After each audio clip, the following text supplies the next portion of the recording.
abilities as much utility as they possibly can. Gotta go. Here comes a push in from Lcq, interrupted on the first pull. The pull doesn't go through. We'll see Lcq now forward onto Rafiki, completely changes course, and it says Livy against the world. As long as Lcq lands in the midst of Team Electros, there's nothing they can do. The shielding, the damage with the recoiling rotator, and the healing coming in from Derp. Absolutely dominating. That's big for Lcq. Hypnosis on Rafiki as he emerges from the Shadow Realm. Derp now in with the hypercharge, super to the sky as Livy dodges. That's gotta be the kill, but can he survive Lcq? Lcq needs this gadget so desperately, as Livy knows he can get that kill. He's got a super to get away. Jubileeu, he's thinking about it, went for the super, but not the hypercharge, interestingly enough. He's gonna try and get in these last few seconds. It's gonna be tough, I think, to catch him out. Jubileeu hoping to be able to super.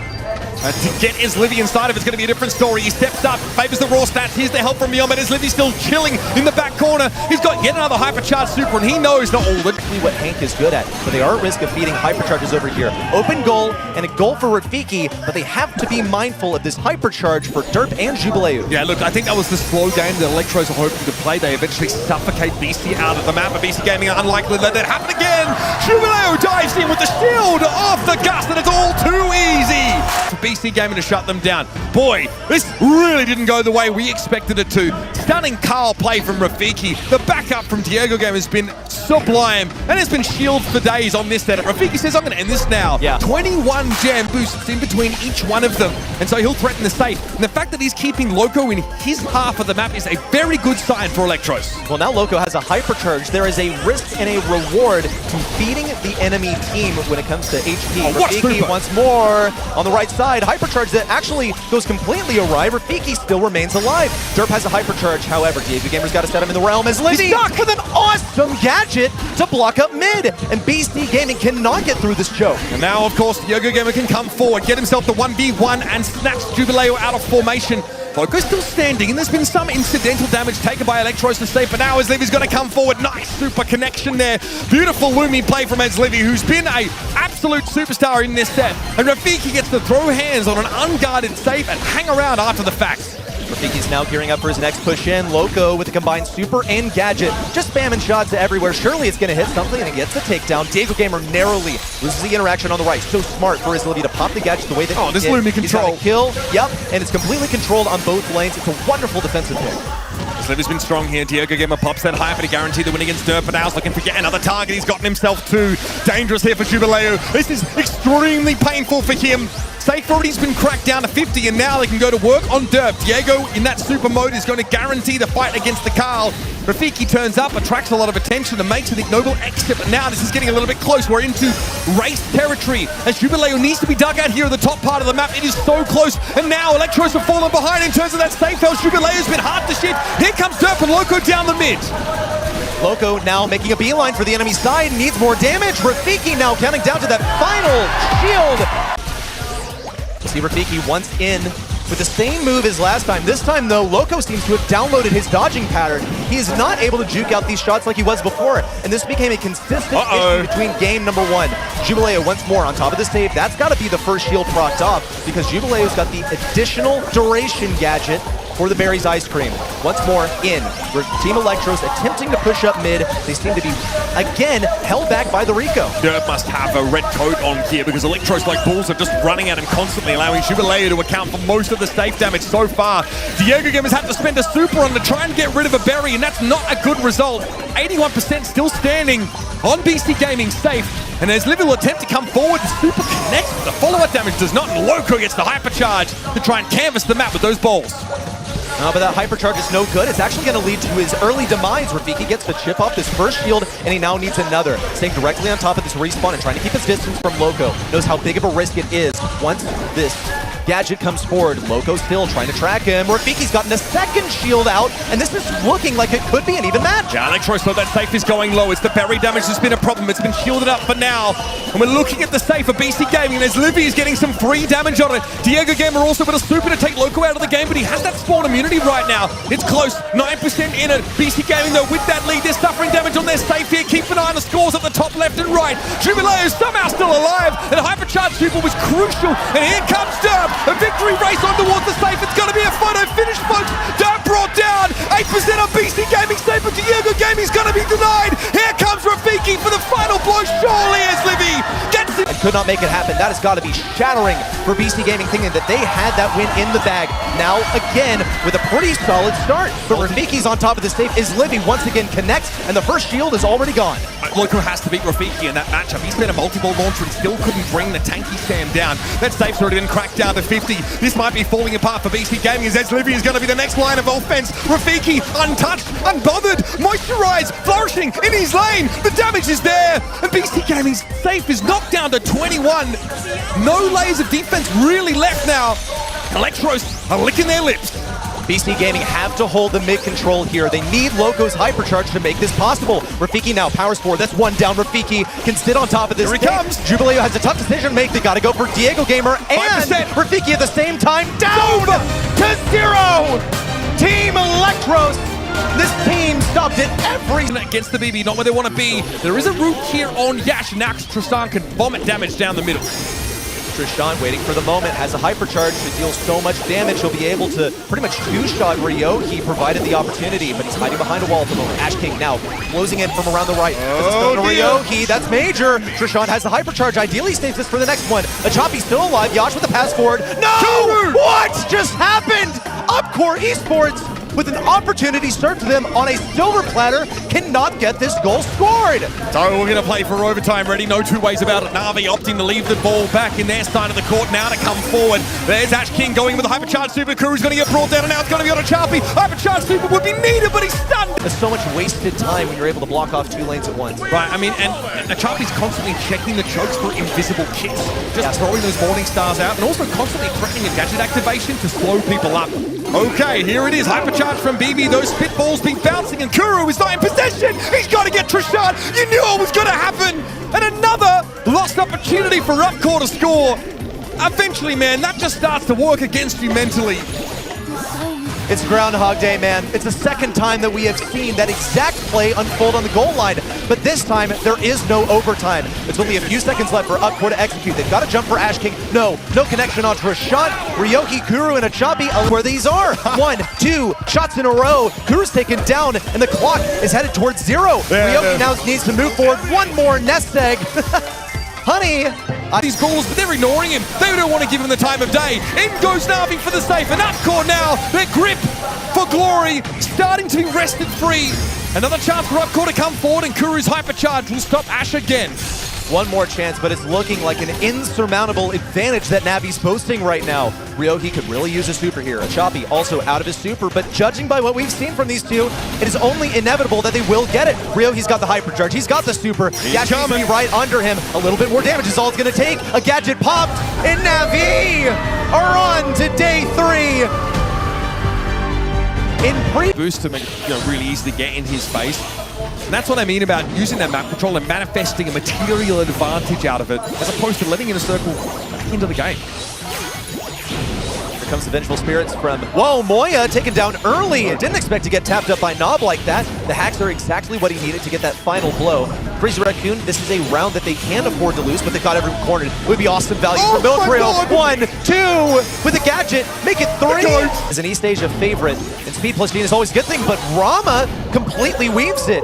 And it was a whiff from Moya as well, completely off its mark. Tried to predict the dodge from Rama and came up empty-handed, literally. It is still an open map, though, against the Gene and Brock combo. Milcreo survives that headfirst now, and Rama's last hurrah ends. Does not connect. Maybe he simply ducks down into the Shadow Realm and will look to test the Charlie at a later date. Moya should be able to get his 7th now, as Rama lacks his assassin to allow him to play aggressively. A couple lackluster moves in a row from Inner Circle and wasted utility. Navi is getting a bunch of super to Moya. Oh, look at that. Moya lost the chance to get anyone in the cocoon. It was slowed down, it seemed. Didn't impact anyone. Hit that fence. The hitbox is so tricky. Here comes a hypercharge from Milcreo, but he's trapped. Boots around the left side. Now in with the super. Can't really get anything. They need just a few more seconds for this gem to spawn, and it'll begin to interrupt this countdown. And this is thinking about it. Nob's able to get back in mech. Here it comes, the Lily. It's going to be a gadget straight away from Moya. Can he stay alive? Yes! He's able to peel Mebius off of him. Countdown was reset, though, and now Inner Circle get up to 11. It's time for Crazy Raccoon to shift to the offensive. Ready? Here comes a Hypercharge in from Tensai. Mebius straight into the Shadow Realm, and Tensai is so low on HP. Hypercharge from Moya as well. Another whiff shot from that Hyper. Mebius in. He's got to get some ammo to pop this out of the Raccoon. Cocoon, another one. But no kill onto Moya. Crazy Raccoon find themselves at a deficit at the moment. 10 seconds to go. Ramen needs his positioning, needs to keep Moya at bay. He's got to hit this next Cocoon. It's got to matter a whole lot. Tensai looking dangerous. Mebius now going to get it down into the Shadow Realm. Moya should have his own Cocoon, and he throws one at the Lily, but in a circle. Get up to 13. Tensai might need to activate here. There's a chance, of course, to even that gem counter. Moya will do so. Picks that gem up, sets a countdown for his own team. 24 seconds left in the round. Mebius comes forward now with a Hypercharge. Moya drops the gems. Now they're on Milkrio, but the pressure from Nob is immense. Milkrio walks away with 14 gems. An acceptable gem carry, but not ideal. 15 gem count, nothing left to spawn. Crazy Raccoon has to make this count. Final push in. Mebius is spinning. What? Crazy Raccoon only need one kill to make it work, though. Milkrio is looking for the interruption. Mebius in the realm. Rama on almost 0 HP. That could have been so close. Survive, yeah. But it's enough time for Rama, of course, to respawn alongside Mebius to form a 2v3 and resist the impending push from Crazy Raccoon. The only answer in a circle have to Draco Super is running away, which becomes a problem when they have nowhere to run. Like this, they are caught back inside their own half of the map, and well, we're just going to score. Crazy Raccoon pull the trigger on Inner Circle and even up this round.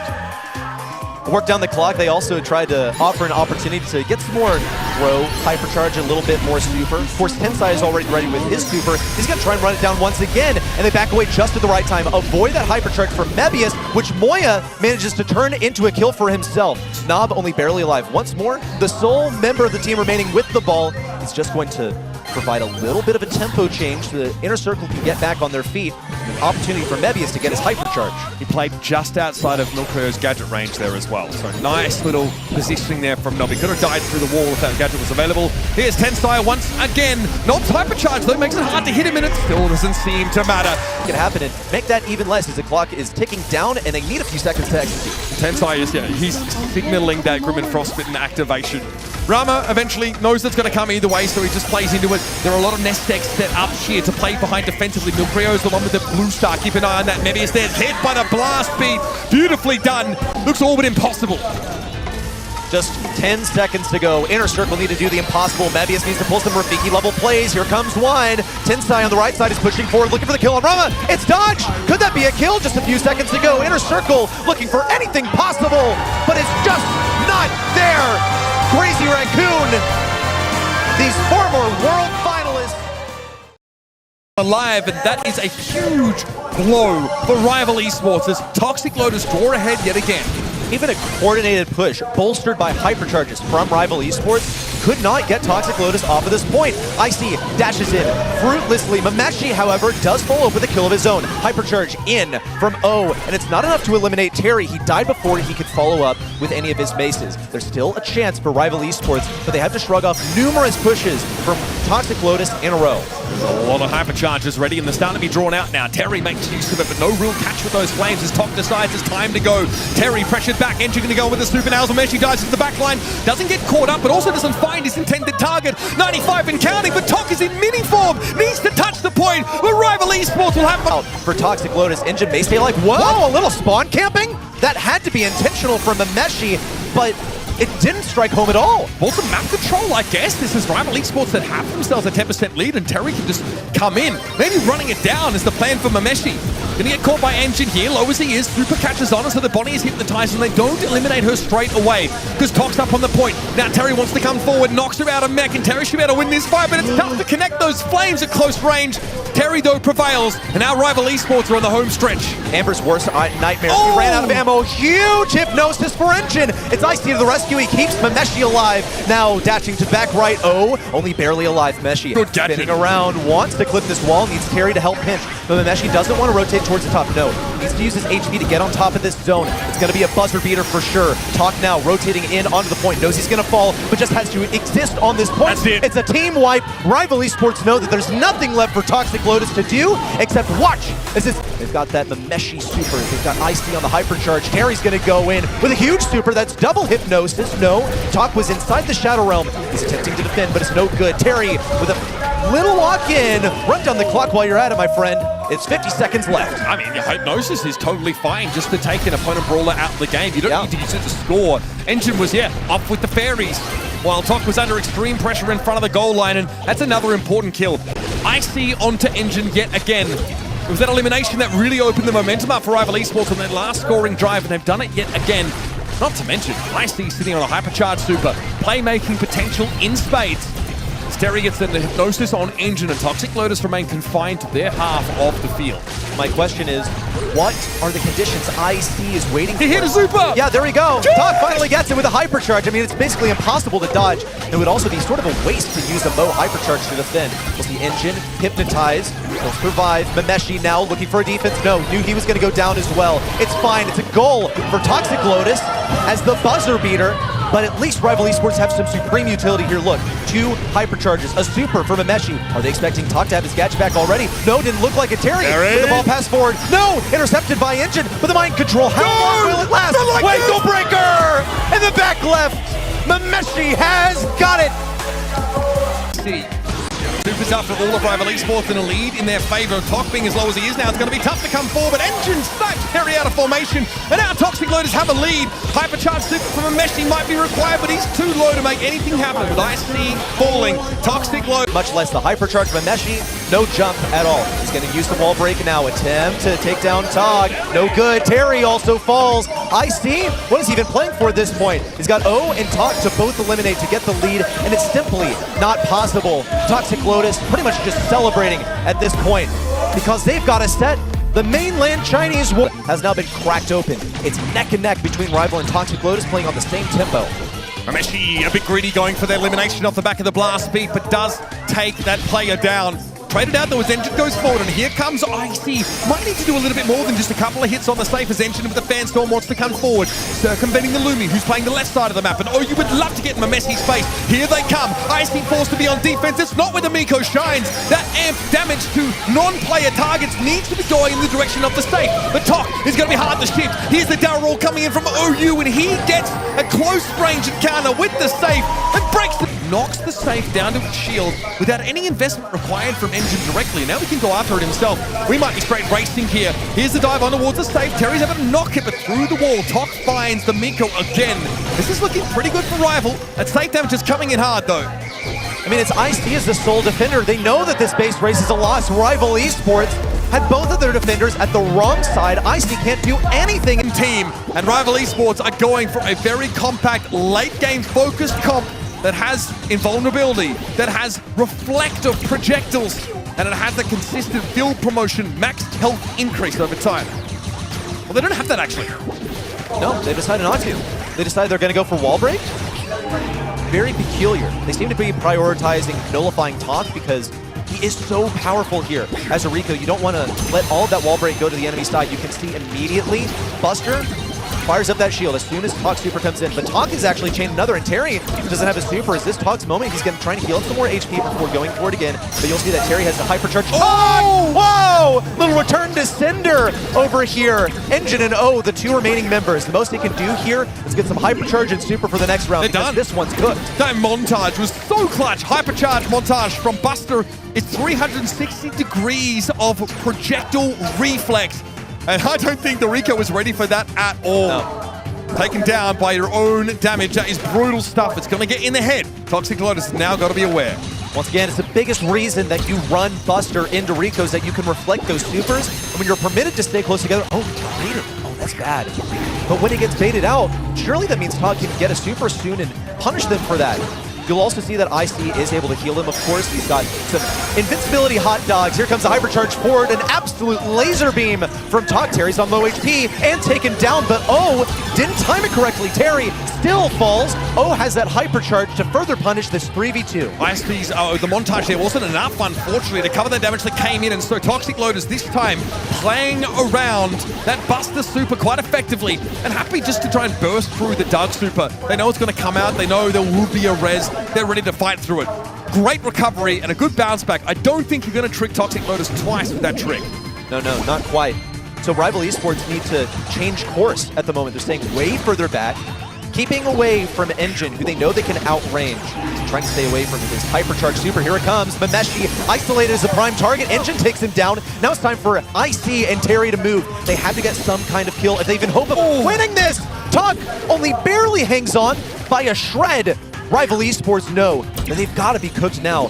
They've at least got some survivability with IC. Terry hooked through the wall. Looks good for Toxic Lotus, but it's only more value for O. Quickly healed up by IC. 2v3, almost unwinnable here. Hypercharge for Terry. This is going to give you map control. Toxic Lotus, they're not going to shoot into it. There's a super available now for the Doug. Terry can be brought back into the game if there's any concern about him being picked off. But Toxic Lotus are spread. There's the super in from Tok. It's Terry now with IC being pressed back into the game, but the walking cake came out a little bit too early. There's OU, pressured down. IC in his direction. Dimensional door used by OU to get clear, and it's on Terry. Another res. IC's back in the game. The montage covers Tok's damage over, and now Engine is all alone. Has the super at the least, but knows as the gas comes in, he is extremely unfavored for the round.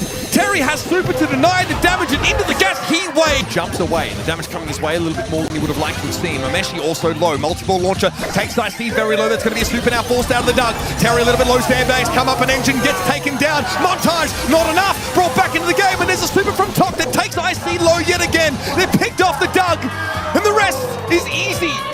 Important round take for Toxic Lotus. Proof of concept for the comp as well. Tok knew exactly what to do there as Rico. Now finally the wall break comes through, and he won't be able to pull that little slick trick anymore. He managed to get a super before Terry had a super of his own, and it was just no good. Here comes the montage once more. Little reflected damage over to Engine, but nothing too major. You'll notice that IC has the hypercharge and the super. It can be absolutely massive. Mameshi, of course, is prioritizing survival here. He wants to take this long-range matchup versus Engine. And Engine is just trying to keep him at bay. He is a deterrent, but it's nothing more than that. No, not until the poison closes in, or until Rival Esports are forced into an uncomfortable situation where they have to move in close range. Terry's going to be healed through most of this incidental damage. They're still waiting for just the right moment to pop that montage, likely when Tok is super active. Won't be able to do too much about the damage coming back at him. Here's Engine trying to circle around. That's a montage that extends outside the realm of the boxes. Mameshi trying to play a loose in and get some damage, but IC's been dragged out of the Shadow Realm and can't super to stay alive. He's got to run away from Engine. Eventually, he re-emerges, taken down. No super to keep alive. Interesting off angle. Yes. Tok decided he was going to take a more left-sided approach in the first game. It didn't work out well for him. He managed to get his super really early on in game number 2. Terry now rotates over to the left side, hopefully getting a super. Tok's got to be close to that super as well. So Terry needs it right now. This is the window. IC does not have that revival super available. Terry, though, of course, builds montage from playing close to teammates, so that is a given in this scenario. Engine keeping a respectful distance from these projectiles. Terry would love to catch him out. Not sure if he's got slow-mo replay or not, because he's not been hitting all that frequently. But Cordelius dancing outside of his range. Terry would love to snag this Cordelius. Oh, it's so tempting. And it's actually fine for Colonel Ruff. In fact, they're all going to push forward right now. IC has the ability to res someone if desired. It's not going to be a high priority right now. Engine snags that realm onto Terry. A TP over from OU, not quite in. And he's on low HP. Terry hopes to take advantage of this as he pops out of the round. Sandbag. Slow-mo replay. Sandbags blocking out. IC and Terry for the final shot. It's one more round. Supers used by Rival Esports though to guarantee the round. Toxic Lotus also don't bring any into this. They'll head forward, the map now fully opened up. Rival don't mind that too much because they can limit the Rico's effectiveness and create cover with those sandbags. Hypercharge super, ready for Terry. That means Rival can step into some map control at a whim. Terry reflecting some of those projectiles on the left side. It leaves Tok quite low on HP, only temporarily bruised. He's still working on getting that next hypercharge. It's going to be a game-winning condition. He can get it before Terry has the super. That is what they need more than anything else. But Terry, of course, gets the hypercharge. The long pull out of Mameshi. It's time for Rival to move. Terry knows he's popped that shield, but it's to no avail. The most he can do now is farm one up for the next round, unless he and IC do exactly what they did in the last game. TL want to save supers, but they got to respect the damage that this Rival comp can do, especially when the gas starts to close in. So it's slow and steady. It's careful gameplay. Terry in the Shadow Realm right now, and IC alone outside of it. Gas is starting to emerge. Terry would love to build a super, and in he goes. Damage on top, catches him with a slow-mo replay. Now the montage is active. The 3v2 is now a 2v2, and IC's going to come forward. Engine into the gas, but the tick damage is going to be a problem. Res here for the Doug. IC is back in the game, but Terry is low, and OU is the last one standing. 1k HP is all that stood between them and departure from this tournament. Let's do it again, one last time. Your last chance at the last chance qualifier. Everyone has one single life. You better make it count. That's a hypercharge for Mameshi. Cycle down on the bottom is Talk Super. Hypercharge style doesn't do anything. It's completely blocked by the Buster. Engine has the ability to cancel someone else, send them briefly to the Shadow Realms so OU and Talk can pounce, but no, they don't have enough HP to jump in just now. Talk's low. This will be the moment for Rival Esports to close in and punish him in a pinch. Supply drop, Montage ready. Icy, of course, with the Res Super. Talk had already used that hypercharge earlier and had it counted out by Buster's Montage. Has to respect it a second time, even if it's not the hypercharge variety. Rival use it to command some map control, but much of that now is dissipated. Toxic Lotus is sitting on 3 supers, ready for their last gasp. But Talk gets caught out quickly, has the multiple launcher away. It's going to be Engine a little bit low. Icy runs him down. Montage active, and OU and Talk are forced to the back of the map. Icy still has a res. OU trying to reposition, but he, of course, triggers that super from Doug. It's on OU. Run Grey against the world. And Rival Esports don the helmet as the Lotus wilts right before their eyes. There will be no Mainland China representation as we head to Worlds. EA's number 5 will claim the chance for a golden ticket.